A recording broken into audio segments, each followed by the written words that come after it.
Thémoussen Sidibé, c'est histoire et invention. Alors aujourd'hui, on parlera de Charles Drew, l'un des chercheurs chirurgiens les plus célèbres de son époque.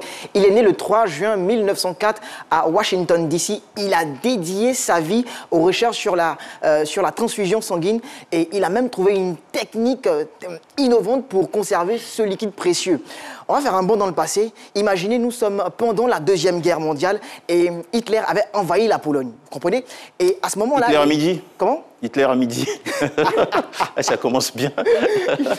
Allez-y, juste pour vous taquiner. Et en ce moment-là, les Britanniques, qu'est-ce qu'ils se disent? Ça fait partie de l'histoire. Les Britanniques, qu'est-ce qu'ils se disent? Ils se disent, faut vraiment qu'on trouve une solution parce qu'on perd des hommes et nos hommes perdent du sang. Donc, il faut vraiment qu'on trouve une solution. Et la solution qu'il a trouvée, c'est Charles Drew. Il a complètement inventé un système pour déjà prendre du sang, sinon conserver le sang, le transfuser et surtout l'extraire. Parce qu'à cette époque, extraire du sang, sinon le conserver, c'était vraiment compliqué parce que le sang, il coagulait et tout, c'était vraiment compliqué. Il faut dire qu'à cette époque, avant la trouvaille de Charles Drew, lorsque l'ordre de mission de déploiement des soldats tombait, il réagissait de cette manière.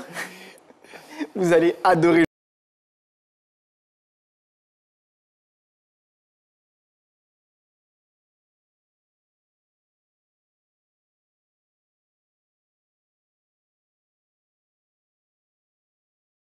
Personne n'était pour aller parce que c'était vraiment compliqué de faire des transfusions sanguines et tout. Il faut dire aussi que c'est à Charles Drew qu'on doit la première banque de sang à la Croix-Rouge des États-Unis d'Amérique. Donc sans Charles Drew, la Croix-Rouge des États-Unis d'Amérique n'aurait pas sa première banque de sang. On a terminé. Aujourd'hui, on se retrouve la semaine prochaine pour un autre bond dans le passé. D'ici là, soyez des Ivoiriens modèles, donnez votre sang et surtout prenez soin de vous.